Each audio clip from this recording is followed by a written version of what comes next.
هذا وما لولا أن هدانا الله اللهم انفعنا بما علمتنا وعلمنا ما ينفعنا وزدنا علما ربنا يسير ولا تعسر ربنا تمم بالخير ربي زدني علما آمين يا رب العالمين. Hari ini Ustaz kita masuk tajuk polemik puasa Sabtu. Muka surat 130. Mana Ustaz? Ustaz terkeluar. Ya ke? Puasa di Tanah Suci sudah ke? Minggu lepas. Saya sudah tanda sekejap. Dah. Minggu lepas tajuk Ramadan di Tanah Suci, Ramadan Tanah Suci. Ustaz putus tu terkeluar. Sekejap, masuk balik. Bateri dia kom kot. Awal sangat Ustaz nak kom bateri ni. Sekejap, tunggu Ustaz tu. Ada lah tu apa-apa. Sekejap, masuk ekor.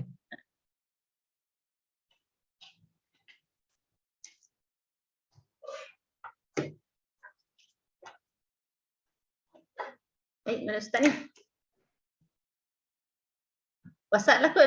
Ustaz kenapa?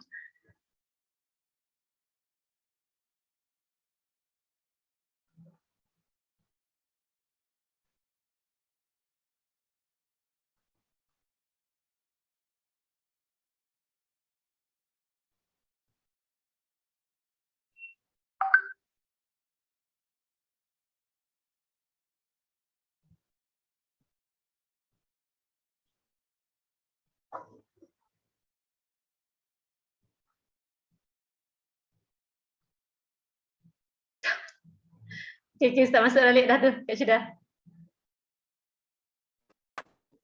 Ya dah. Online dah. Kami ingat laptop Ustaz habis bateri awal malam ni. Ni anak-anak main apa? Dia orang buat putus wire apa nama? Di bawah tu. Apa? Wifi.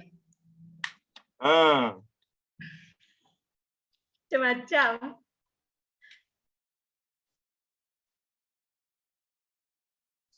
Tak sempat tu marah ni. Tak apa, kita tunggu Ustaz. Marah kesian ya.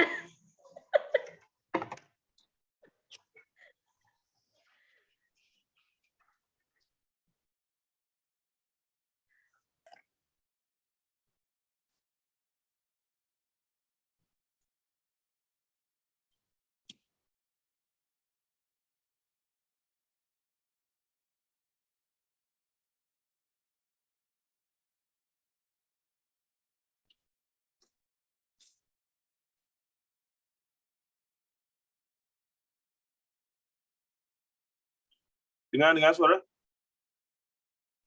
Okey Ustaz, dengar suara. Saya ingat bengek ni. Pakai phone ni.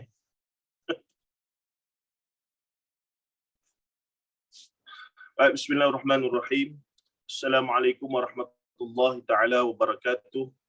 Innal hamdalillah nahmaduhu wa nasta'inuhu wa nastaghfiruh wa na'udzu billahi min shururi anfusina wa min sayyiati a'malina may yahdihillahu fala mudilla lahu wa may yudlilhu fala hadiya lahu.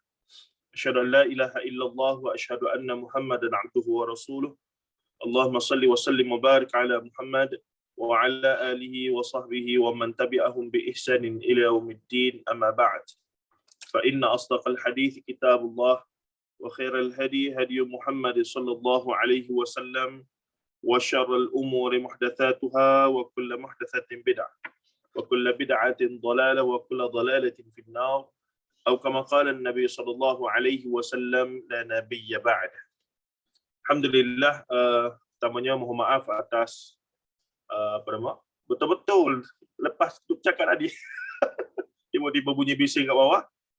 Rupa-rupanya rak yang yang letak wifi punya router tu yang mana belum dikesal lagi lah yang mana buat. Geram betul.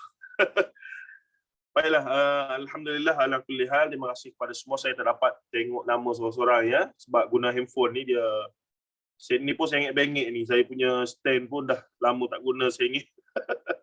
Tapi tak apalah, asalkan suaranya bagus, apa semua ni, okeylah. Baik.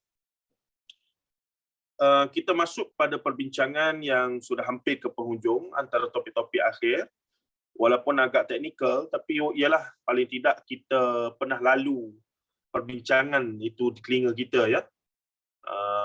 Dan kalau tanya, pastilah apa-apa yang berlaku sebelum ni, apakah ingat semua? Saya rasa agak mencabarlah kalau nak ingat tu. Tapi paling tidak, semoga Allah bila ada isu tersebut, orang nak tanya ke, ataupun kita terjumpa ke perbincangan-perbincangan di mana kita terlintas. Ini pernah ni dengar kat mana ya? Ada ni dalam buku ni. Jadi paling tidak kita tahu nak tengok di mana tu dulu. Macam semalam lah saya tengah buat tesis tu, saya nak cari sumber berkaitan dengan Azazil. Dakwaan yang mengatakan bahawa ketua malaikat Iblis adalah daripada jin dan Iblis daripada kalangan malaikat, ketua malaikat. Rupa-rupanya ada 3 pandangan bila kita tengok semua tu. Jadi yang masyhur, dikatakan Iblis itu adalah asalnya malaikat, bahkan dia adalah ketua malaikat yang bernama Azazil. Itu paling masyhur ya. Yang kedua, dia iblis, dia bukan malaikat, tapi hebatnya dia jadi ketua malaikat. Itu pun ada juga. Yang ketiga, inilah iblis adalah daripada kalangan jin, dibuat daripada api, dan bukan berasal daripada malaikat. Ini yang tepatlah, yang tepat dengan Quran dan Sunnah Nabi SAW. Jadi teks kajian saya tu memang tentang sastra klasik Melayu yang berkaitan Nabi dan Rasul. Muqaddimah tu memang dia duduk bincang pasal Nur Muhammad, pasal kejadian benda-benda ni. Jadi kita yang tak minat dan tak suka benda tu kena baca, kena hadap Allah, seksa je Tuhan. Tuhan lah tahu seksa. Tapi for the sake of the knowledge and the research yang kita buat, hadaplah baca juga line by line, satu. Nah, tapi dalam hati tu Allah, kenapalah mengapa? Tuhan lah tahu. Nah, jadi itulah antara bukan ujian, kita kata cabaran-cabaran lah dalam melakukan kajian di peringkat akademik ni. Kadang-kadang kita kena hadapi benda yang kita tak suka, tapi kita kena jelaskan dengan seadilnya lah dapatan tersebut, insyaAllah. Baik, jadi berkaitan Azazil semalam, saya duk cari-cari, saya teringatlah sama ada Ustaz Zul pernah sebut dalam buku dia yang kisah-kisah yang masyhur tapi tak sahih di meja penceramah tu. Belek tak ada. Tengok dalam buku Ustaz Mustafa 40 sirah popular yang tak sahih benda tu pun tak ada. Mana ni? Nah, last sekali Google jugalah. Google mufti wilayah ada ulas. Mufti wilayah ada ulas sikit. Tapi tak khusus, dia sekadar ulas berkaitan dengan adakah adakah iblis berasal daripada malaikat. Itu perbincangan saya bersama mufti wilayah. Kemudian saya search dalam bahasa Arab, keluar Islam Web. Islam Web memang ada orang tanya soal jawab sebab dia laman web fatwa. Jadi orang tanya soalan berkaitan dengan Azazil sebab satu masa ada watak kartun diberi nama Azazil. Jadi timbul polemik lah. Adakah Azazil itu bermaksud dia Azazil iaitu alif ataupun ain? Azazil. Dua benda. Itu pun khilaf juga tu. Yang mana? Sebab benda tak ada asal usul. Sebab tu jadi khilaf tu. Kalau benda memang ada asal usul, tak ada masalah. Memang jelas Quran sebut nama Adam. Alif dan mim. Jelas. Muhammad min hamim da. Jelas. Ini jadi Azazil dengan Azazil pun itu pun dah khilaf dah. Alif ke ain dia punya awal tu. Jadi saya cek dalam fatwa dalam islamweb.net, maka keluarlah jadi yang jawab soalan tu kata memang masyhur di kalangan mufassirin meriwayatkan hal tersebut dan dinisbahkan kepada Ibni Abbas radhiyallahu anhu. Yakni malaikat tu apa nama? Iblis tu asalnya ketua malaikat yang bernama Azazil. Kita pun terkejut lah, alamak. Tapi kemudian ada ramai ulama lah, antaranya Allamah Al-Alusi. Ni kalau siapa biasa dengan apa nama Ustaz Syarif Abdul Rahman dengan Ustaz apa nama Yusuf Arba'in, biasa dengar disebut Al-Alusi, tafsir Adwa'ul Bayan. Tafsir Adwa'ul Bayan dalam Al-Imam Allamah Al-Alusi. So ulama salah. Jadi dia ulas, dia kata masyhurlah gini ni. Kesimpulannya dia kata cerita ni tak betul, gini. Semuanya adalah Israiliyat yang tidak boleh dipercayai. Itu ulasan daripada Al-Alusi yang dinukilkan oleh apa nama islamweb.net. Jadi saya cubalah cari pula dalam buku yang meriwayatkan tentang kisah Israiliyat. Antaranya yang ada dengan saya tu 2. Nah, tengok-tengok tak dimasukkan dalam buku tersebut. Jadi ada perkara yang masyhur ini, kadang-kadang masyhur disebut, tapi nak cari kat mana tu, maksudnya yang tak betul tu kat mana. Sebab dia kadang-kadang hanya diucapkan di dalam ceramah-ceramah. Secara bertulis, kita nak cari payah dia punya sumber itu. Jadi itu adalah antara kita kata cabaran-cabaran lah untuk melakukan kajian ataupun carian-carian untuk memastikan satu fakta sumber tu. Jadi saya tak boleh bayanglah bagaimana ustaz-ustaz kita yang membuat kajian-kajian yang menulis apa semua tu gini tu, yang buat kajian macam Ustaz Zul. Tu dia punya pembacaan saya tak tahulah setakat mana ya. Memang bukan macam kita lah ya, sekadar tengok okey dah ni. Tu setahu saya Ustaz Zul tak macam itulah. Memang dia akan deeper untuk dapatkan maklumat yang terbaik. Okeylah, kita masuk pada bacaan sambungan dan bacaan buku yang kita pilih ini, iaitu Fiqhul Hadis, memahami hadis tidak semudah sahih itu sunnah dan dhaif itu bid'ah. Baik. Topik pada hari ini adalah polemik puasa Sabtu. Polemik puasa Sabtu. Benarkah terdapat hadis, soalannya berbunyi, yang melarang puasa pada hari Sabtu? Yang kita tahu disunnahkan, dituntut. Rasulullah buat semua apa dia? Hari Isnin dan Khamis. Kita boleh buat ke tidak? Pernah buat, cuma tidak istiqamah. Saya lah. Pernahlah buat tu. Cuma nak istiqamah tu beratlah sikit. Tapi saya jumpa individu, seorang hamba Allah, pakcik tua ni, sudah berumur dia 60-an begitu, dia kata, Ustaz, saya share dengan Ustaz seorang saja. Bukan seorang lah, maksudnya masa saya dengan dia saja. Dia kata, Alhamdulillah saya semenjak umur 30-an sampai sekarang, saya tak tinggal puasa Isnin Khamis. Wow, saya kata, ya betul pakcik ni. Tapi tengok pada dia, memang fit. Dia punya perwatakan dengan umur 60 tu, dengan cerianya, dengan lainlah kita tengok. Wallahu'alam, mungkin ada kesan daripada disiplin-disiplin yang dia jaga sunnah Rasulullah lah. Wallahu'alam. Semoga menjadi juga iktibar dan juga dorongan kepada kita untuk cuba jugalah. Allah. Baik, insyaAllah. Jadi katanya di sini, puasa Sabtu. Kenapa ada larangan? Nah, bahkan ada beberapa puasa sunat lain, antaranya hari Yaumil Bid, hari putih. Hari putih ni hari apa? Tengah bulan, ketika bulan mengambang bulan Islam, ya, 13, 14, 15.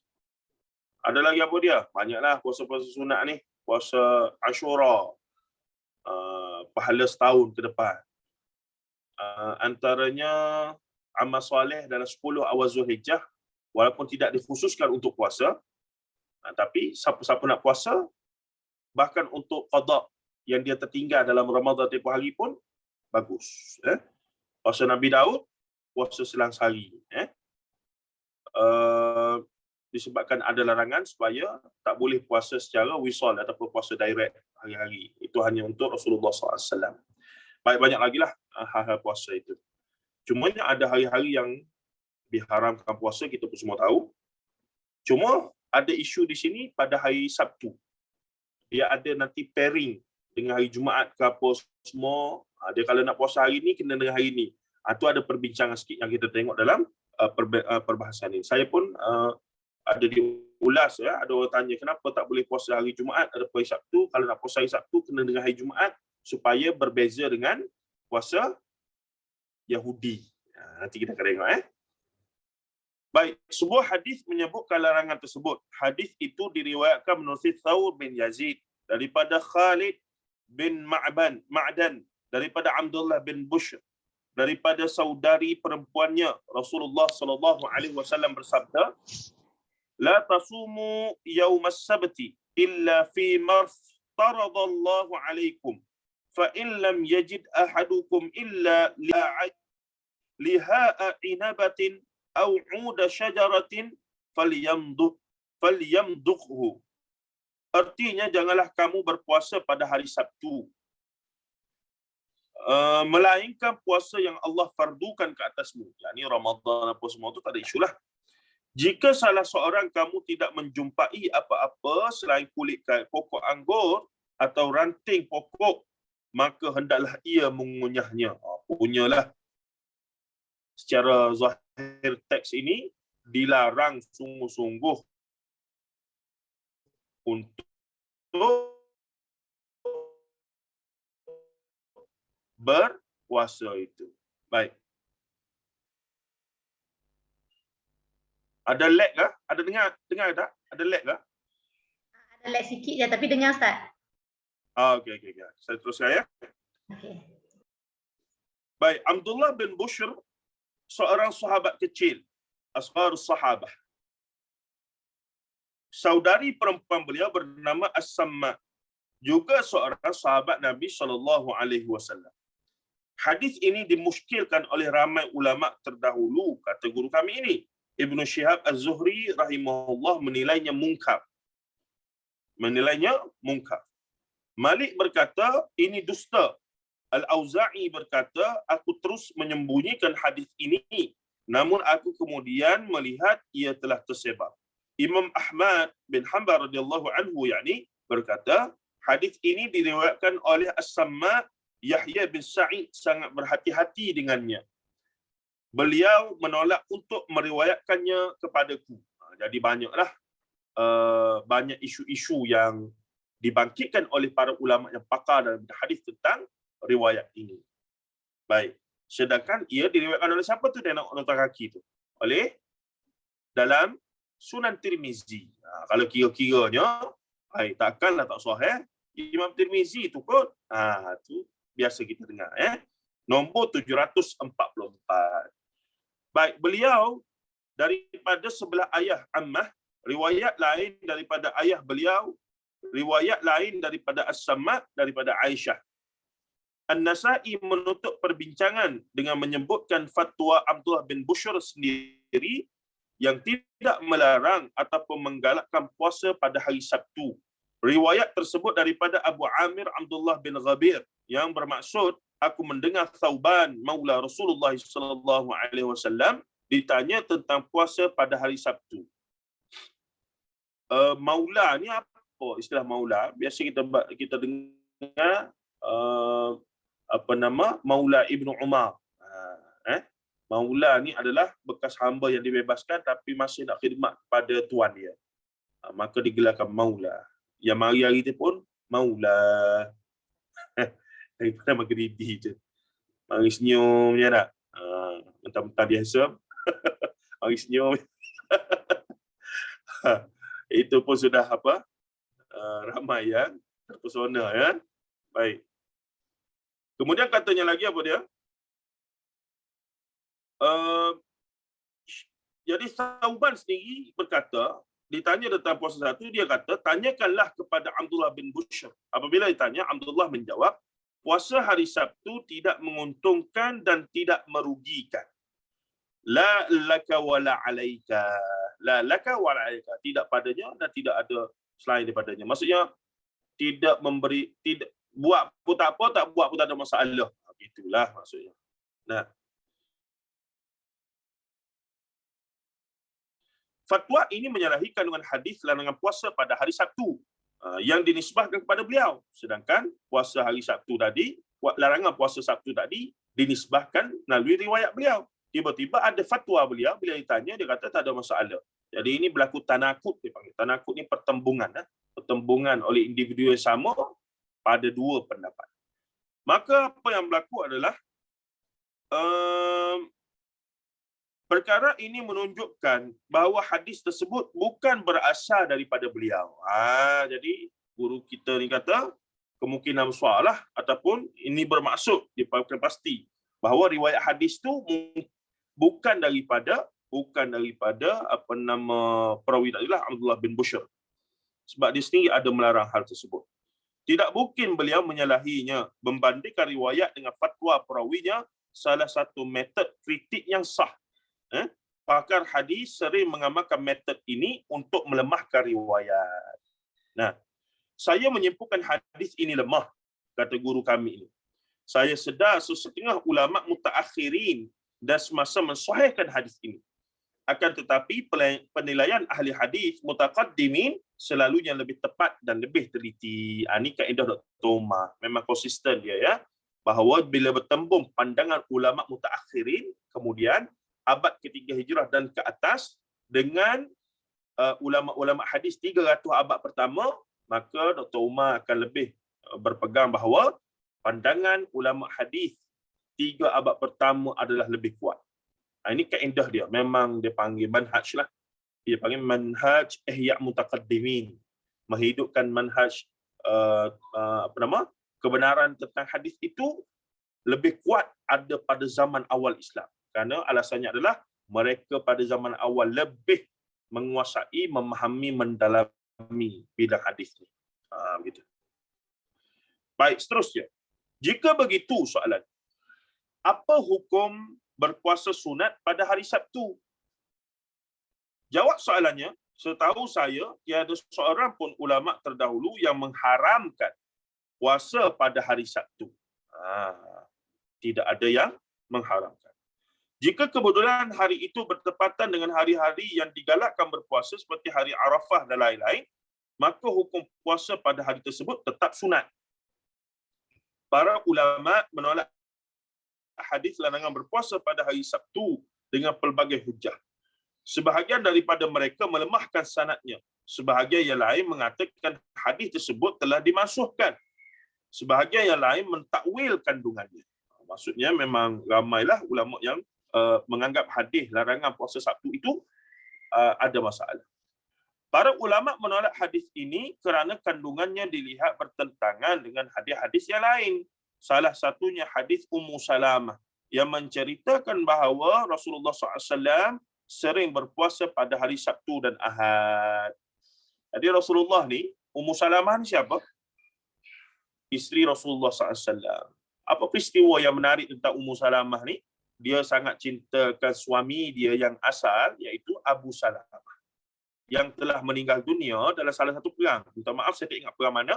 Sama ada perang Badar, ataupun perang Uhud, ataupun perang kemudiannya. Tapi dia telah syahidlah dalam satu-satu perang. Dan Ummu Salamah, Rasulullah telah ajak Ummu Salamah satu doa. Rasulullah telah menenangkan ataupun pilah. Ajak inna lillahi wa inna ilaihi raji'un. Allahumma ajurni fi musibati wa akhluf li khairun min had. Ya Allah, Allahumma ajurni fi musibati. Ya Allah, apa nama nilah, kuatkan aku untuk terima musibah ni dan gantikan aku yang lebih baik.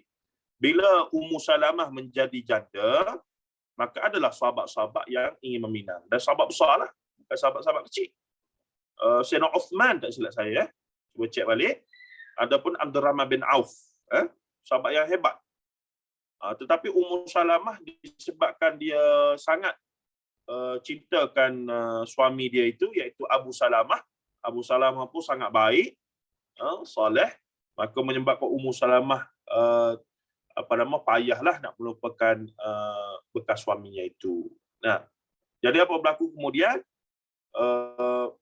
Rasulullah telah ajar doa tadi, dan Ummu Salamah telah membacakan doa itu, dan akhirnya Ganti kepada Abu Salamah, siapa dia? Rasulullah sallallahu alaihi wasallam sendiri yang masuk meminang Ummu Salamah, dan Ummu Salamah menjadi isteri Rasulullah sallallahu alaihi wasallam. Of course lah, takkan ada yang lebih baik daripada Rasulullah sallallahu alaihi wasallam. Dan katanya doa Ummu Salamah makbul dengan bila Rasulullah pergi meminang dia untuk menjadi isteri itu. Jadi itu kisah yang menariklah berkaitan dengan doa yang diajarkan oleh Rasulullah sallallahu alaihi wasallam. Baik, seterusnya begitu juga hadis Juwairiyah binti Al-Harith. Rasulullah sallallahu alaihi wasallam melihatnya berpuasa pada hari Jumaat. Baginda bertanya, "Adakah engkau berniat untuk puasa esok hari?" Hari selepas Jumaat ialah Sabtu. Seandainya puasa Sabtu dilarang, baginda tidak akan bertanya seperti itu.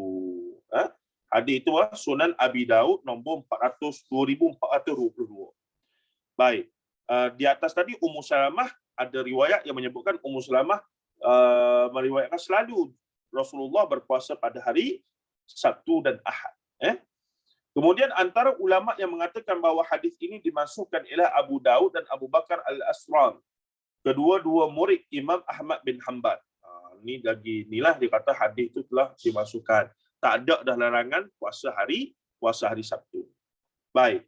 Para ulama yang mentakwil kandungan hadis ini ialah Al-Imam Tirmizi, Ibnu Khuzaimah, Ibnu Hibban, Al-Hakim, Al-Baihaqi dan lain-lain. Mereka berpendapat bahawa larangan tersebut berkaitan dengan sikap mengagungkan hari Sabtu seperti yang dilakukan oleh Yahudi.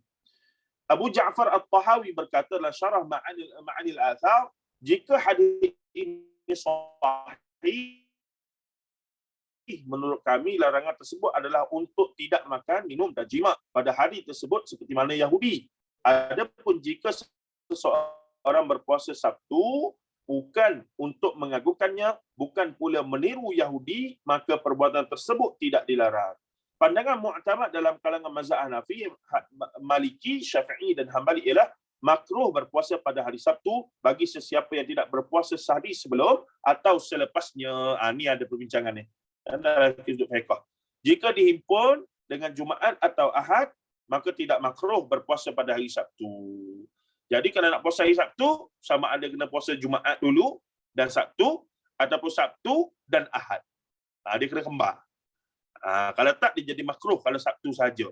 Sebabnya ada unsur tasyabbuh sama dengan Yahudi, seolah-olah mengagungkan hari Sabtu. Tapi sebenarnya tidak pun. Cuma ulama ni dia punya hati-hati tak nak bagi sama langsung dengan unsur Yahudi itu. Sebab hari Yahudi, hari Sabat tu, mereka tidak, tadilah mereka berpuasa, mereka tidak melakukan hubungan kelamin, mereka duduk semayang apa semua itu gini tu. Nah, kita hari Jumaat lah, hari mulianya. Jadi kalau kata nak puasa hari Sabtu, nak qada puasa hari Jumaat, maka bolehlah qada juga puasa hari Sabtu. Kembar dua gitu. Kalau kata nak puasa start hari Jumaat, hari Sabtu, maka kena juga sambung pada hari Ahad. Jadi kembar gitu. Jangan single hanya hari Sabtu saja. Tapi jarang kita puasa hari Sabtu ni. Nak berjalan lah, kenduri lah, apalah. Niat tu bagus lah bangun puasa. Tapi tengah hari sikit, pergi kenduri lah. Jadi, cari hari yang betul-betul sesuai lah untuk nak qada ke apa semua kan. Okey, baik. Seterusnya. Syekhul Islam Ibn Taymiyah rahimahullah ta'ala berpandangan bahawa tidak makruh berpuasa pada hari Sabtu secara mutlak.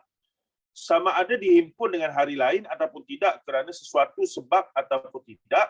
Pandangan ini ialah salah satu riwayat daripada Imam Ahmad. Syekhul Islam Ibn Taymiyah seolah-olahnya kurang setuju dengan semua pandangan mazhab. Tapi tak ada masalah lah. Oh, minta maaf. Serbai kaki. Saya duduk sel lah. Serbai kaki apa? Apa nama? Apa serbai kaki? Semut-semut. Semut. Semut-semut. Tua dah weh. Dia rasa muda lagi tapi rupa-rupanya ke arah menua dah. Okey. Jadi Syekhul Islam Ibn Taymiyah lebih cenderung bahawa tak ada isu pun. Nak puasa hari Sabtu saja pun tak ada masalah. Nak kembar pun tak ada masalah. Yang penting dapat pahala belaka.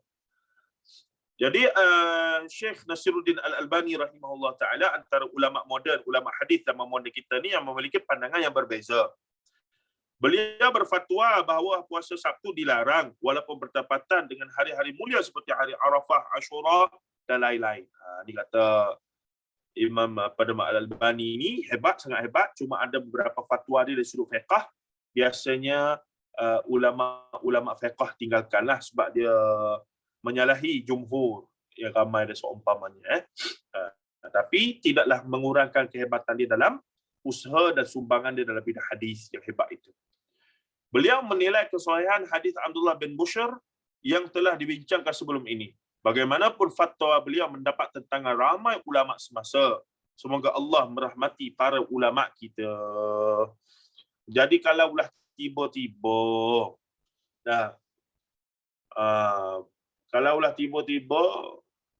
kita bangun puasa tu tak ingat hari Sabtu. Payahlah berlaku. Tapi kalaulah kita kata bangun-bangun tu puasa, niat nak puasa apa semua, dah solat apa semua tu gini. Hari ni hari Sabtu ni. Pukul 8, pukul 10 dah. Ada larangan ni. Sebenarnya tak ada isu pun. Nak teruskan puasa pun tak ada masalah. Kalau kata nak ikut pandangan mazhab, maka kembarkanlah Sabtu tu dengan Ahad esoknya. Kalau kata Sabtu saja, Ahad tak nak pun tak apa. Tapi kalau kata jumhur ulama fiqh, mazhab arba'ah, makruh lah. Makruh. Jadi kena kembarkan sama ada Jumaat ataupun Sabtu ataupun Ahad. Nah, tapi kalau pakai pandangan Ibn Taymiyah, tak ada masalah belaka. Tidak ada larangan yang sharih haram untuk berpuasa ataupun makruh. Walaupun ulama-ulama fiqh tadi kata makruh. Kerana Ibn Taymiyah melihat daripada perspektif lain. Syekh Nasiruddin Albani pula, Syekh Nasiruddin Albani agak ketat lagi.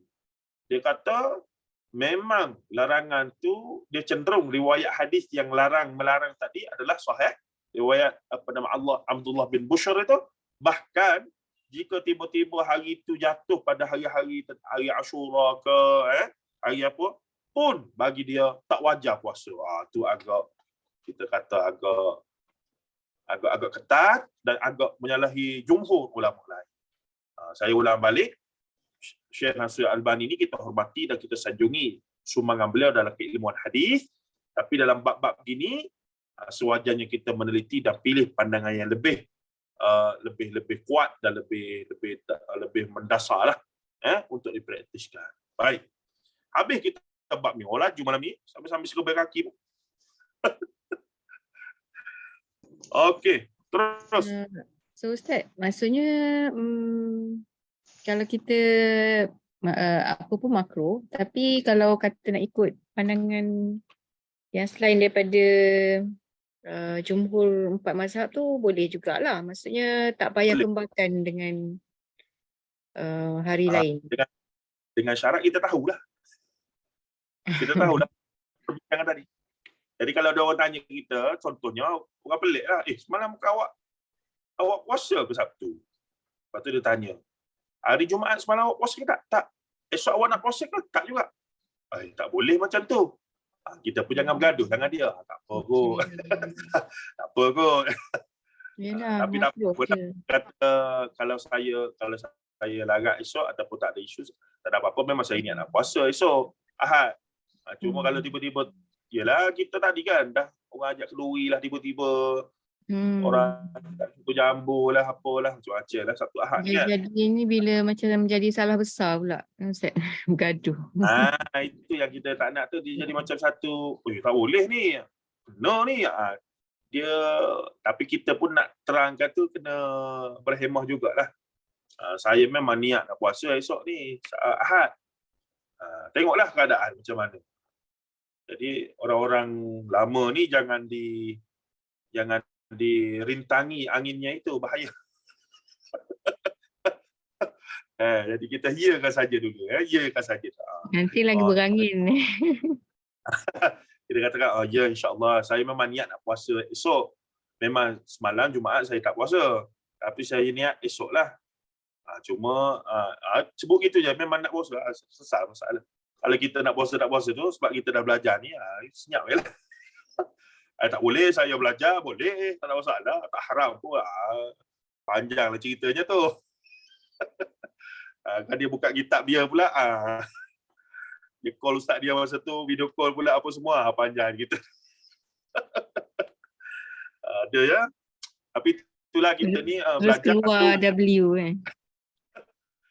Kita ni belajar satu, tapi bila kita nak praktiskan apa yang kita tahu sikit sebanyak, kadang-kadang yelah, saya pun melalui fasa tu kita teruja dengan benda-benda baru yang kita belajar ni. Jadi kita rasa nak share. Tapi at some point kita rasa tak apalah, I keep it myself lah. More better. Melainkan orang-orang yang kita rasa circle kita yang kita boleh bincang perkara tersebut, apa semua, boleh lah. Sebab Baik. Ustaz ada yang macam berpandangan daripada kita bukanlah ketegak, maksudnya kita niat nak share apa yang kita tahu, tapi kalau benda tu boleh menyebabkan pecah belah, jadi Ya. satu polemik pula kan dalam satu masjid lah, dalam satu community lah Betul, contoh kan. betul. Ya, reflect pada diri kita balik lah. Kita dulu pun sebelum kita dapat tahu dan terbuka untuk faham tentang kepelbagaian yang kita duduk bincang ni, betapa kita dulu pun culture shock. Apa benda korang ni? Bukan orang lain, saya sendiri. Dalam tahun 2005 tempoh hari kan, masa kita muda-muda lagi. Benda ni, ikut-ikut yang ada sudahlah. Kenapa nak pelik-pelik ni? Ya Allah. Itu respon. Jadi kita letak diri kita, sahabat-sahabat kita yang belum lagi terdedah dengan sedikit terdedah macam kita ni terhadap perbincangan. Jadi kita letak diri kita 10 tahun dululah. Mereka baru di fasa-fasa awal kita dulu. Jadi kadang-kadang senyum tu lebih baik lah. Jaga hubungan tu lebih baik.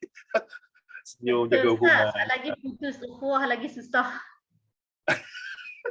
Lebih baik diam dululah, sebab bukan semua orang boleh faham serta-merta. Macam kami duduk dalam grup ni dah belajar sana sini sikit tu, dapatlah sebab sedikit tu jadi dah faham kan. Kita tahu dah. Betul. Oh, Allah, benda ni memang bukan orang lain, orang yang mengaji universiti pun, ustaz-ustazah pun. Nah, dia duk rasa tak boleh macam gini. Kata apa tak boleh? Tak belajar kau dulu. Yalah, belajar. Nak buat ni cerita lain. Sudah kata. Lepas tu, dia tak boleh. Dia memilih untuk itu kan. Kita buat tak kata apa. Masalah mah lah. Tak ada isu. Kak Lina tak buka phone tu? Tak, tengah cakap dengan anak. Oh, ya, okey. Okeylah, kita terus. Alhamdulillah, laju ni. Nah, ini pun menarik juga. Menghidupkan malam hari raya dengan ibadah. Bahkan disebutkan ada ibadah khusus. Antara saya ingat, kalau kampung saya, imam akan ajak untuk solat sunat tasbih. Sebab rare malam akhir raya tu dah tak ada solat tarawih kan. Jangan terlebih rajin pula solat tarawih lagi. Tak puas hati lagi. Tahun ni rasa tak cukup. Jadi ada setengah imam ni, ada setengah lah tempat tu dia syorkan, okey malam ni kita buat solat tasbih. Dia pun bacalah fadilat solat tasbih yang sudah kita bincangkan sebelum ni. Ingat tak ingat, balik sendiri balik tu. Apa statusnya tu. Baik, malam hari raya Aidilfitri dan Aidil Adha. Dua kali redundant ya. Sebabnya malam hari Aidilfitri. Aidil itu hari. Jadi selamat malam hari raya Fitri. Dua kali. Tapi kita dah maklum kata kita pakai macam dalam bahasa Melayu, okeylah. Malam hari raya Aidilfitri dan Aidil Adha ialah malam kegembiraan. Nah, malam kemenangan. Saya pernah mendengar sebuah hadis yang memerintahkan kita untuk menghidupkan kedua-dua malam ini dengan ibadah. Oleh itu, adakah hadis tersebut sahih? Itu soalan dia. Jawapannya memang ada sebuah hadis yang menyebutkan keutamaan beribadah pada kedua-dua malam hari raya. Akan tetapi saya boleh katakan bahawa sanadnya lemah. Isu pada sanad. Hadis itu diriwayatkan oleh Ibnu Majah daripada Baqiyah bin Al-Walid, daripada Thawr bin Yazid, daripada Khalid bin Ma'dan, daripada Abu Umamah. Nabi SAW bersabda, "Man qama lailatal 'idaini muhtasiban lillahi lam yamut qalbuhu yauma tamutul qulub. Sesiapa yang melakukan qiyam, yakni solat malam pada 2 malam hari raya ikhlas kerana Allah, maka hatinya tidak akan mati pada hari semua hati manusia mati. Hadis tersebut diriwayatkan oleh siapa bawah tu, tengok nota kaki, Sunan Ibnu Majah nombor 1782. Yakni ada dalam kitab muktabar. In the first place ada dalam sumber muktabar hadis-hadis ahli sunnati wal jamaah. Baik. Dalam kitab Al-Imam Syafi'i rahimahullah, apa maksud dia? Ibu lah, induk. Kitab induk. Ibu. Lah, ummu. Imam Syafi'i rahimahullah meriwayatkan hadis ini daripada Ibrahim bin Abi Yahya, daripada Thawr bin Yazid, daripada Khalid bin Ma'dan, daripada Abu Darda, tanpa menyebut Nabi SAW. Jadi riwayat ini mauquf, iaitu terhenti. Waqafan, waqaf, mauquf, terhenti kepada Abu Darda radhiyallahu anhu. Tidak sampai pada Rasulullah SAW. Bukan berasal daripada Nabi SAW. Tengok 117 jilid 1. Tu cara baca ya. 1/ tu maksudnya jilid 1, muka surat 264. Ada orang dia bergaduh dengan saya di Facebook. Sajalah. Kemudian dia tengok, dia kata carilah dia bagi. Saya kata mana yang awak kata sekian-sekian. Dia pun bagi dia punya rujukan lah, nombor kita. Saya pun cari, saya tunjuk. Ni ke? Oh, dia kata bukan.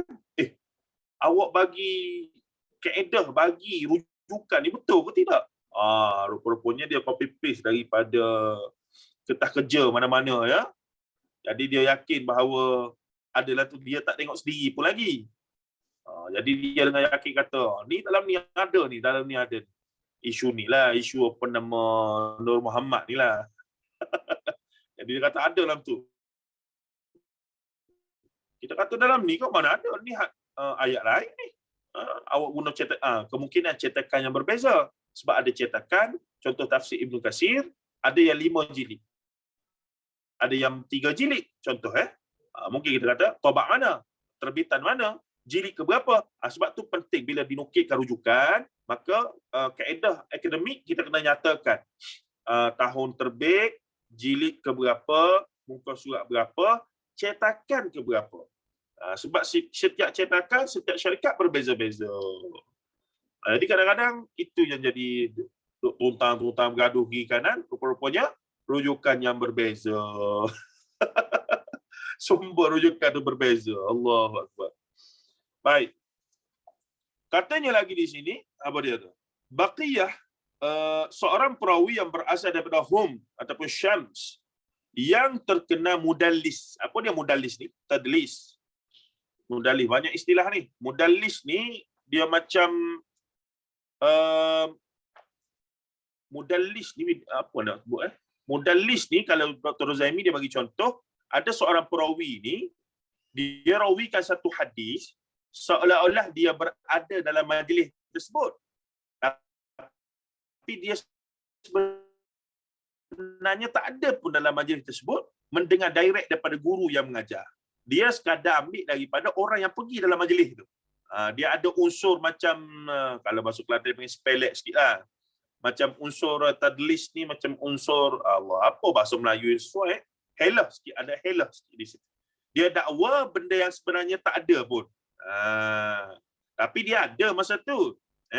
Macam kita, inilah kelas kita. Okey. Seorang hamba Allah berkata, Ustaz Zairuddin semalam dalam kelas dia cerita sekian. Kita pun tanya dia, awak ada ke dalam kelas semalam? Rasa macam tak ada. Dia kata ada. Rupa-rupanya dia dengar daripada salah seorang yang ada dalam kelas kita. Tapi cara dia bercakap tu macam dia ada dalam kelas kita. Jadi perawi macam tu disebut sebagai tadlis, mudallis. Orang yang banyak overclaim lah, claim lebih tapi sebenarnya tak realiti je begitu. Jadi itu salah satu kriteria yang tidak baiklah, yang menyebabkan peribadi dia itu tak cantik, dijarrah, yakni dikritik oleh ulama-ulama hadis itu. Okey, yang ini sering menyembunyikan kecacatan yang terdapat dalam sanad hadis. Maka ahli hadis telah menetapkan sebuah kaedah, iaitu setiap kali baqiyah meriwayatkan hadis dengan berkata daripada, maka riwayatnya dihukumkan lemah. Hadis ini salah satunya. Masyhur sangat dia ni menyembunyikan kelemahan-kelemahan hadis, ataupun dia cuba upgrade satu hadis dengan menyembunyikan kelemahan hadis tersebut, maka menyebabkan sampai ulama-ulama bincanglah tentang kedudukan hadis yang dia riwayat. Dalam kitab Imam Syafi'i meriwayatkan hadis ini daripada Ibrahim bin Abi Yahya, daripada Thawb, daripada Khalid bin Ma'dan, daripada Abu Darda tanpa menyebut Nabi SAW. Jadi riwayat ini mauquf. Minta maaf, saya reverse balik naik atas mula ya. Boleh catch up tu? Okey. Tengok bawah tu balik. Maka ahli hadis telah menetapkan maka riwayatnya dihukumkan lemah. Hadis ini salah satunya. Jadi itu yang perbincangan pertama. Baik.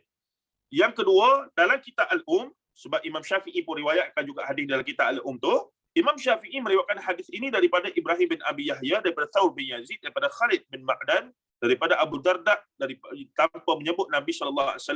Jadi riwayat ini mauquf, yakni tadi berasal daripada Nabi sahabat Rasulullah SAW, Abu Darda, bukan berasal daripada Nabi SAW. Selain itu, Ibrahim bin Abi Yahya ialah perawi yang lemah. Tapi biasanya hadis mauquf ni dia macam athar lah. Kadang-kadang digelar sebagai athar. Sebenarnya simpulan makna tu berasal daripada Rasulullah juga. Cuma lafaz tu lafaz sahabat. Lafaz tu lafaz Abu Darda. Tapi dia punya roh perkataan itu, dia punya intipati asal perkataan itu sama ada sumbernya daripada Quran, ada sumber daripada hadis. Tapi untuk nak kata riwayat ni, matan ni, teks ini, kalam Rasulullah ke? Tak boleh. Sebab dia memang terhenti pada Abu Darda radhiyallahu anhu. Tapi bila cek balik, biasanya persamaan dengan banyak hadis-hadis lain Rasulullah, banyak sama. Itu sebab kedudukan dari sudut perbincangan sanad begitu, tapi dari sudut makna, kadang-kadang hadis-hadis ataupun riwayat-riwayat begini memang diterima. Baik. Jadi selain itu, Ibrahim bin Abi Yahya ialah perawi lemah. Meskipun Imam Syafi'i mempercayai kejujurannya, namun kebanyakan ahli hadis melemahkannya. Justru hadis ini lemah di mata mereka. Kesimpulannya, tidak ada hadis sahih yang berisi anjuran untuk mengkhususkan ibadah tertentu pada malam hari raya. Kalaupun ada, maka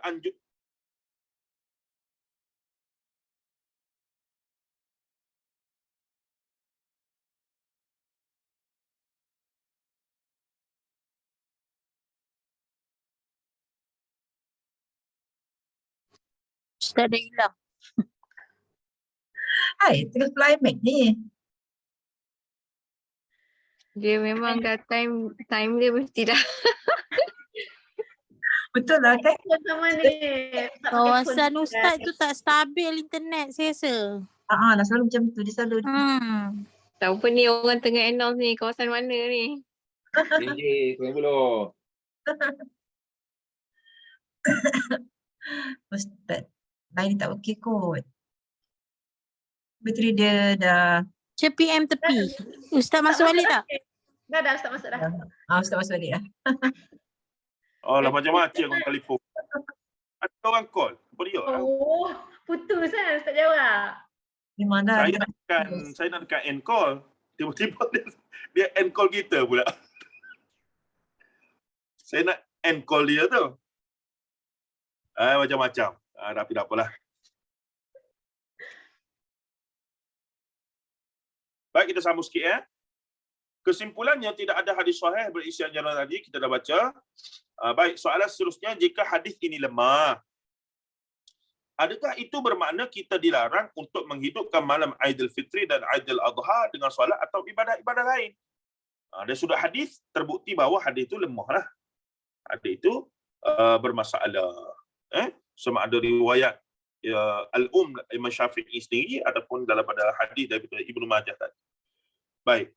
Jadi adakah itu bermaksud dari sudut fiqhnya ada larangan khusus, tak boleh nak buat apa-apa amal ibadah pada malam Aidilfitri dan Aidil Adha. Baik. Bagaimana dengan pandangan ulama ahli fiqh berkenaan dengan perkara ini? Tengok beza sikit. Meskipun hadis ini lemah, namun kebanyakan ulama daripada 4 mazhab tidak melarang kita untuk menghidupkan malam hari raya dengan aktiviti ibadah. Malah mereka menganjurkannya kerana perkara tersebut salah satu kebiasaan para salihin. Imam Syafi'i berkata rahimahullah taala, Ibrahim bin Muhammad telah memberitahu kami melihat tokoh-tokoh besar ulama ahli Madinah menghadirkan diri di Masjid Nabi sallallahu alaihi wasallam pada kedua-dua malam hari raya. Mereka lalu berdoa dan berzikir hingga berlalu beberapa masa daripada malam. Ambil peluang.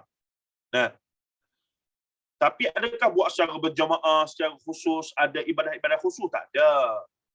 Cuma dia banyak kan macam 10 awal Zulhijjah lah. Yang dikatakan pahalanya lebih besar daripada orang mati syahid. Ada sahih. Tapi adakah ada ibadah khusus? Kena puasa ke? Kena baca Quran ke? Tak ada. Segala bentuk jenis ibadah 10 malam Zulhijjah memang double belaka. Kena faham gitu. Jadi pada saya, siapa yang khususnya wanita yang kena qada puasa, maka itulah waktu terbaik. Siapa yang tak sempat khatam Al-Quran masa Ramadan, itulah 10 awal itulah yang terbaik untuk catch up balik lah kualiti pahala yang lebih kurang dengan Ramadan tempoh hari tu. Itu maksudnya. Cuma macam strategi lah 10 malam akhir Ramadan. Kita peruntukkan untuk nak derma 10 malam akhir ni RM1,000. Sedangkan kita nak cari Lailatul Qadar. Dah, kita pun berteka-teki malam mana Lailatul Qadar. Kita nak bagi RM1,000 ni sebab kali dengan berapa tahun? 73 1000 bulan ni sama dengan 73 tahun ke? Gitulah. 63 tahun. Jadi macam mana tu? Dia pun cari malam ni lah kot. Dia duduk berteka-teki. Pada saya yang cerdiknya adalah 1000 tu bagilah 101 malam. Jadi 100 malam ni kita yakin, saya berpegang Lailatul Qadar ni berlangsung bermula daripada maghrib sampai subuh esok. Khairun min alfi syahr. Khairun min alfi syahr, lebih baik daripada 1000 bulan tu. Tanazzalul malaikatu warruh fiha bi'izni rabbihim min kulli amr, salamun hiya hatta matla'il fajr. Sehingga fajar. Yakni fajar. Itu kita tak fikir lagi. Kita dah malam, di Mekah siang lagi. Jadi, macam mana pusingan tu? Itulah. Kalau nak fikir betul-betul dari sudut bahasa tu, kesimpulannya beginilah. Salah satu malam tu adalah Lailatul Qadar, khususnya 10 malam akhir, isyarat hadis sahihnya banyak, maka salah satu malam tu kita yakin tu. Jadi begitu jugalah pada 10 Zulhijjah. Zulhijjah lah tak? Zulhijjah lah. Jadi apa yang berlaku adalah 10 tu, dalam sebelum masuknya Aidil Adha, maka 10 tu, kalau kita ada RM1,000 masa tu, maka 100. Semoga setiap hari itu berlangsung dengan derma kita yang nilai 100. Maka gandaannya cukup luar biasa lah. Gitu. Itu strategi. Nak katanya, semoga kita, maksudnya, sedikit berstrategi dan bijaksana lah. Tidak tapi kalau 1000 setiap malam lagi bagus. Kalau dah mampu malam ni 1000, malam esok 1000, bagus 10,000. Rupiah. Rupiah okey. Nah, gitu. Baik, okey. Imam Syafi'i berkata tadi, Syafi'i lalu berkata, saya menggalakkan semua perkara ini pada malam-malam ini tanpa mewajibkannya. Tengok tu bahasa Imam Syafi'i. Boleh buat belaka, tapi jangan kata wajib. Jangan kata wajib. Boleh ke sambut Maulidur Rasul? Sudah. Boleh ke sambut Maulidur Rasul? Memang khilaf ulama ya. Suyuti, ramai ulama mengharuskan. Mengharuskan. Tapi harus sambut tu lagu mana? Dengan tidak ada kaifiat khusus lah. Sekadar maksudnya ialah kalau ada kuliah, buat daurah ke apa, semua umum, gitu jelah. Dan tidaklah dikhususkan hanya pada hari 12 Rabiul Awal saja.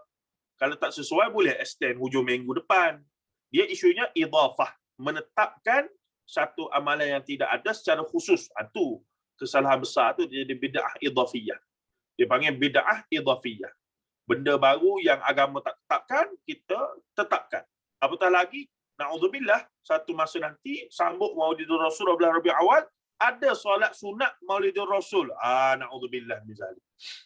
Ada khutbahnya, ada ninya, tengok tu. Nah, kita tak naklah begitu. Tapi sekadar sambut macam anak kita pergi sekolah, duduk belagak selawat tu tak apalah. Itulah. Ada selawat, ceramah, forum, okeylah. Ada nasyid-nasyid sikit bolehlah. Cuma yang kita tak setuju, duk bergendam nasyid, lebih kurang apa semua, dalam dewan masjid. Tu tak boleh. Pihak masjid kena, kalau ibu-ibu sekalian ada jadi AJK surah masjid, kena tegur. Kalau nak bergendam, nak menasyid apa semua boleh. Tapi jangan dalam dewan masjid. Pastikan berada di luar.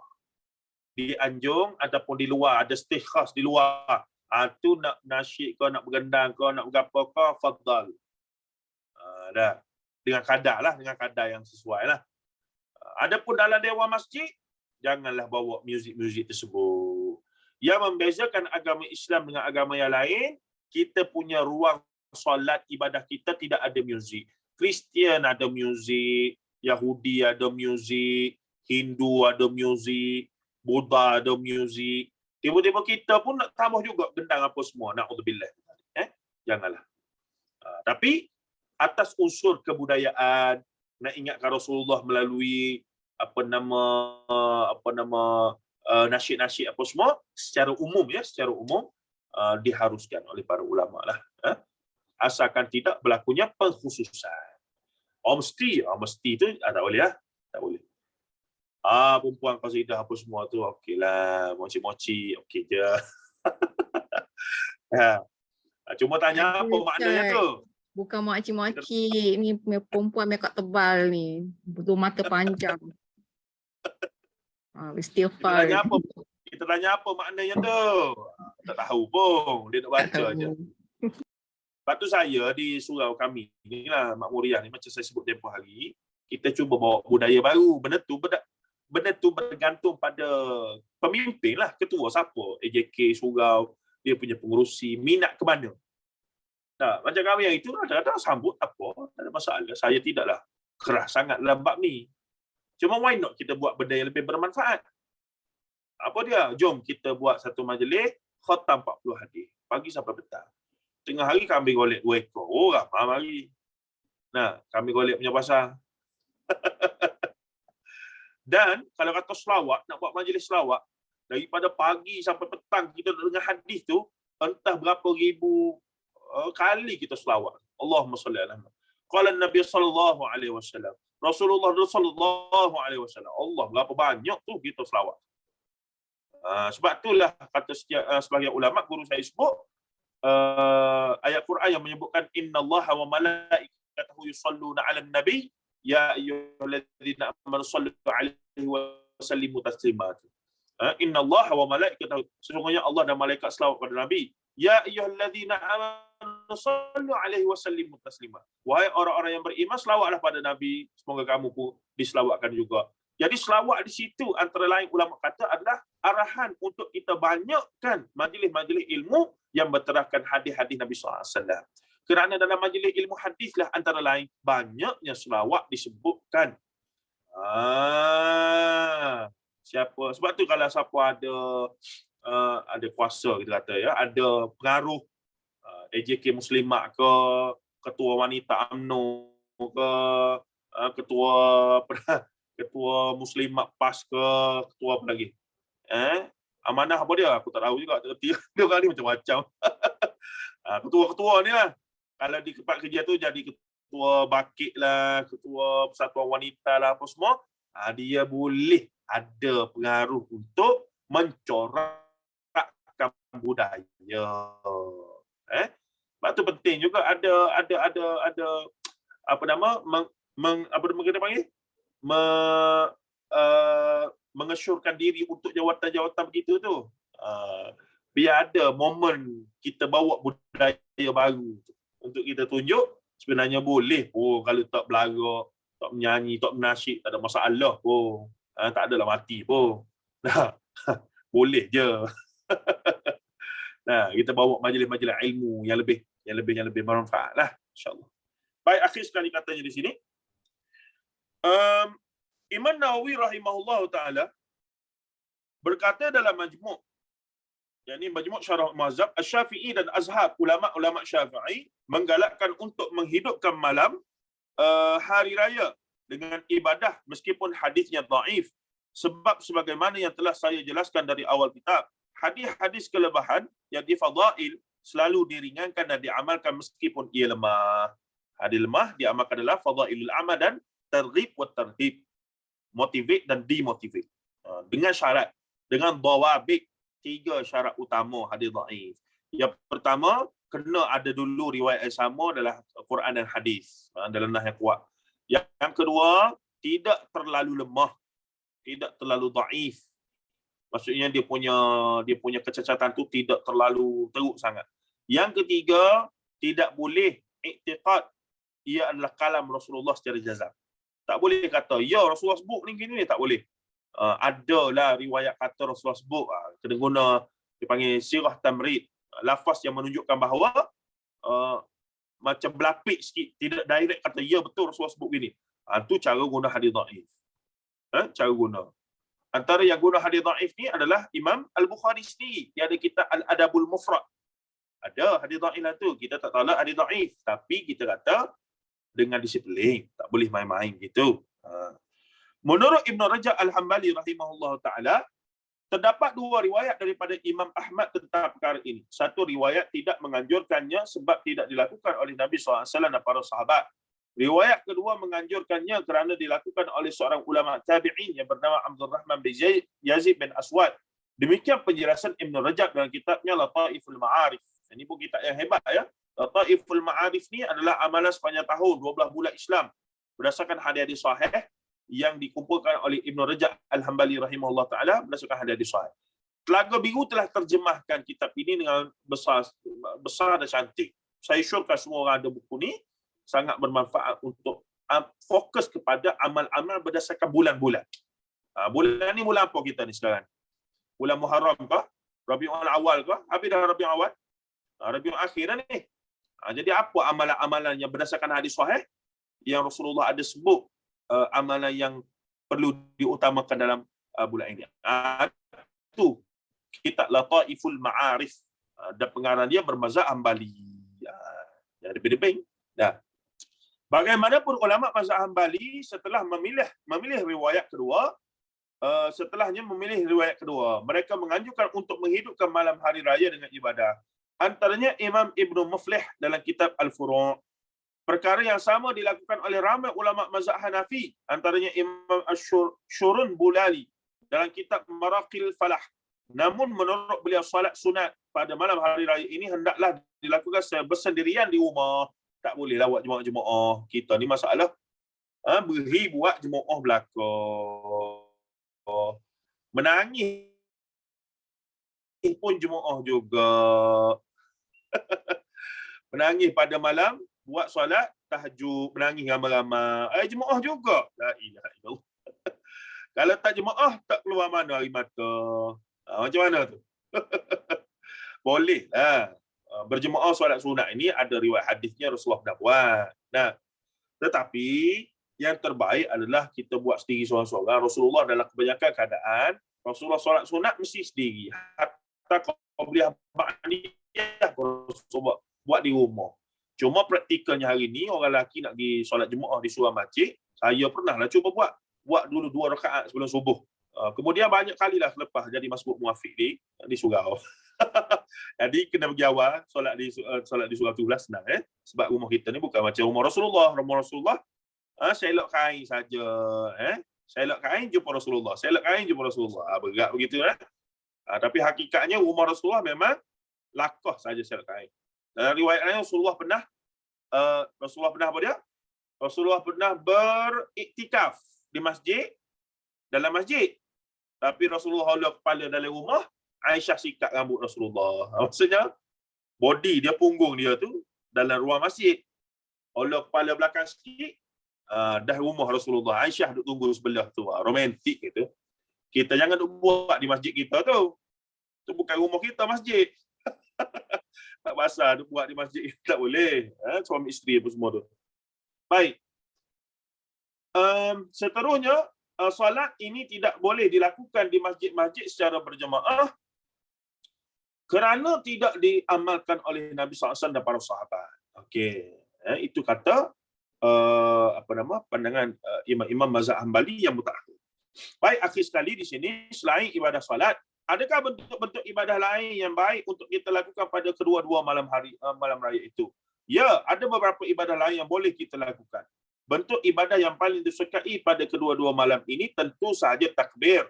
Kita disunnahkan bertakbir sebanyak-banyaknya di mana-mana sahaja kita berada. Bukan hanya di masjid atau di surau, malah juga di rumah dan di pasar. Dalilnya firman Allah Ta'ala, وَلِتُكْمِلُوا الْعِدَّةَ وَلِتُكَبِّرُوا اللَّهَ عَلَى مَا هَدَاكُمْ وَلَعَلَّكُمْ تَشْكُرُونَ. Surah Al-Baqarah ayat 185. Hendaklah kamu bertakbir, yakni mengagukan Allah atas petunjuknya yang diberi kepadamu, supaya kamu bersyukur. Kebanyakan ulama berpendapat takbir ini hukumnya sunnah, yakni sunat sunnah yang hukumnya sunnah. Hanya Imam Daud Az-Zahiri yang mengatakan bahawa bertakbir pada malam Aidilfitri hukumnya wajib dan bertakbir pada malam Aidil Adha hukumnya sunat. Selain takbir, dianjurkan juga untuk memperbanyakkan istighfar dan doa. Hal ini kerana kedua-dua malam ini termasuk malam-malam yang mustajab doa. Al-Imam Syafi'i rahimahullah berkata, telah sampai kepada kami bahawa doa dimustajabkan pada 5 malam, iaitu malam Jumaat, malam Aidil Adha, malam Aidil Fitri, malam pertama bulan Rejab, dan malam nisfu Sya'ban. Doa mustajab. Bukannya ada ritual khusus dalam berdoa untuk doa itu mustajab. Maksudnya, kita semua secara individu berdoalah hajat kita pada malam itu, semoga Allah Ta'ala mustajabkan. Itu kita tak tolaklah. Baik. Menurut Imam Nawawi rahimahullah Ta'ala, keutamaan menghidupkan kedua-dua malam ini hanya diperolehi jika kita beribadah sebanyak-banyaknya pada kedua-dua malam ini. Demikianlah perbincangan para ulama dalam perkara ini. Secara peribadi, saya melihat tradisi salaf menghidupkan malam raya dengan ibadah perlu kita hidupkan semula.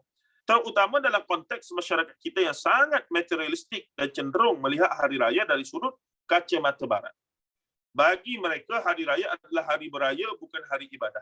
Malahan, ia adalah hari untuk hiburan yang melalaikan dan pembaziran. Jika dibiarkan, kekeliruan ini dapat merosakkan wajah Islam. Wallahu a'lam. Maksudnya apa dia? Sepatutnya sambut hari raya itu adalah kita kena fikir ia adalah ibadah. Bukannya pembebasan dari ibadah. Hari ini dia jadi macam raya hore sebab apa? Tak kena buat ibadah dah puasa. Sepatutnya raya tu pun ibadah jugalah. Sebab itulah ada dia punya tata caranya. Ada dia punya hal-hal yang dituntut oleh syarak. Ada solatnya, ada dia punya sunnah-sunnahnya dan seumpamanya. Wallahu a'lam. Okey.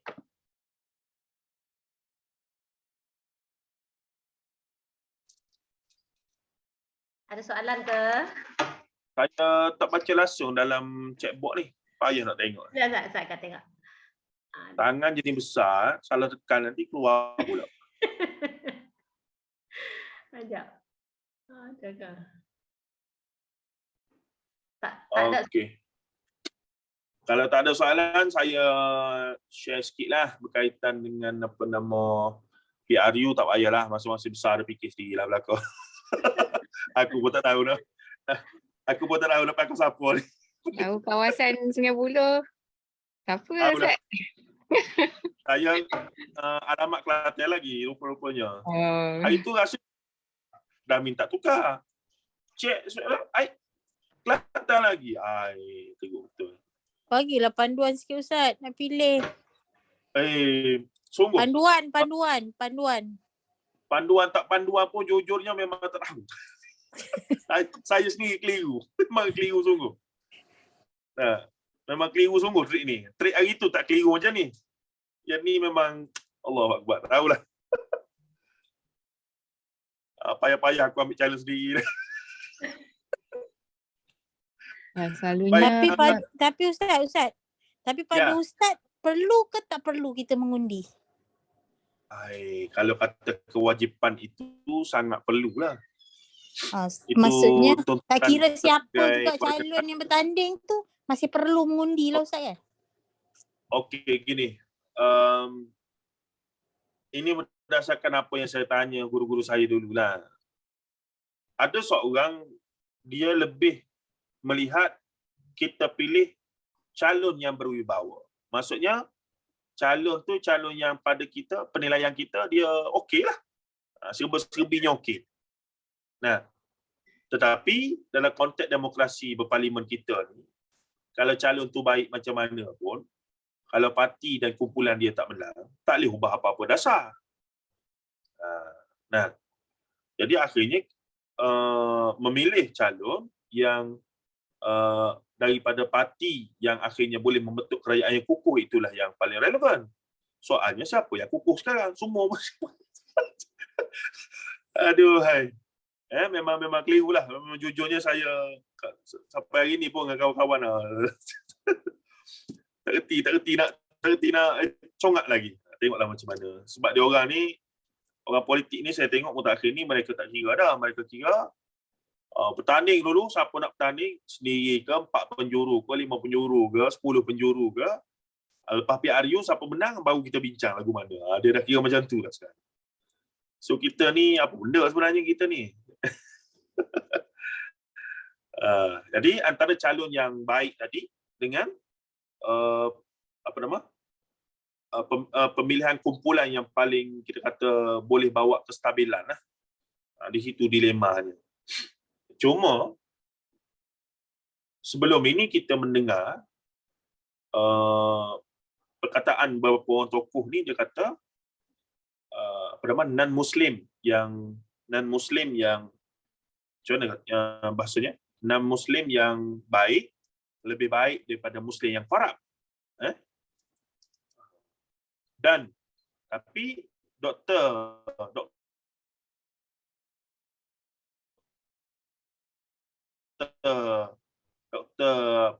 pengalaman dia di India lah, sebuah negara yang bukan Islam, sambil tindah apa semua, dia pula kata sejahat-jahat seorang Muslim, tetaplah dia seorang Muslim kalau dia semayang lagi, dia tidak menunjukkan lagi dia punya penentangan secara jelas pada Islam tu.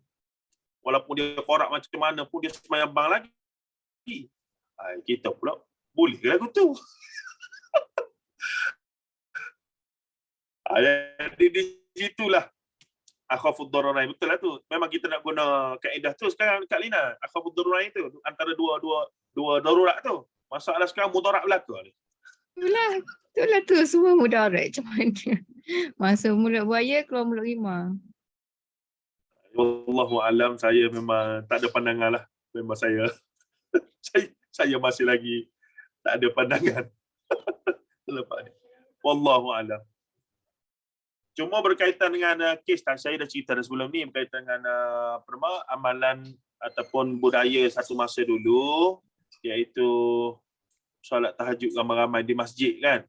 Kalau masa belajar di universiti dulu ataupun kem-kem ibadah tu, wallahu alam, saya tak katalah benda tu tak bagus langsung. Dalam konteks macam kem-kem tu macam ada kesan juga kan. Kita pun tengok anak kita sekarang ni rasa nak hantar je kau dia pergi kem macam tu. Supaya kot-kotlah ada sentuhan yang dia tak dapat di rumah tu dia dapat di sana kan. Kadang-kadang fikir yelah, mereka juga perlu rasa apa yang kita pernah rasa dulu lah kan. Cumanya bila kita dah belajar macam ni, adalah beberapa benda yang kita perlu perhalusi balik. Iaitu pertama, biasanya berjemaah solat sunat tahajud ramai-ramai tadi berjemaah 3 pagi 4 pagi tu dibuat di masjid ke dalam kem ke apa semua. Dan biasanya lampu dipadamkan, digelapkan, betul. Jadi kita tak pernah tanya kenapa lampu ni digelapkan. Jadi ada orang jawab lampu digelapkan sebab nak bagi lebih khusyuk. Jadi solat sunat tahajud, tapi tutup lampu tu sebab nak bagi lebih khusyuk. Jadi antara orang yang kritik benda ni awal dulu tahun 90-an, awal 90-an lagi dia dah kritik adalah almarhum Dr. Abdul Hayy Abdul Syukur, antara guru kepada guru kami di UM bidang tafsir. Dia kata kalau begitu, baiklah solat subuh, maghrib dan isyak pun tutup lampu juga. Sebab solat fardu lebih afdal untuk khusyuk. Apa kata? Jadi tak begitulah. Tapi kalau tanya apa alasan tutup lampu ni, gelap ni? Nak jimat elektrik, tak ada isu. Tak ada isu. Kalau alasannya adalah nak jimat elektrik, maka tak ada isu lah. Tapi kalau alasannya untuk khusyuk, maka sewajarnya surau dan masjid itu waktu subuh, maghrib dan isyak dia tutup juga lampu. Jadi itulah yang ulasan atau kritikan Dr. Almarhum Dr. Abdul Hayy Abdul Syukur. Dia ada tafsir dia sekarang yang JAKIM terbit tak sempat habis, 6 jilid saja. Tak sempat habis 30 juzuk. Wallahu a'lam. Okey, alhamdulillah. Kalau tak ada apa-apa dah kita wrap up lah. Okay, Ustaz. Alhamdulillah. Itulah tajuk belum menghidupkan. Sudah ke Ustaz? Tutup. Ya aku Ustaz. Tak. Apa menghidupkan malam hari raya ni, kalau mak-mak ni kadang sibuk lagi malam tu. Dan sebenarnya dia tak kasihan, dia duk buat kuih apa semua tu ibadah juga. Itulah mak-mak sibuk. Bagi niat betul ke. Malam tu lah nak masak. Jadi alhamdulillah Ustaz. Terima kasih banyak. Kita akhiri dengan tasbih kafarah.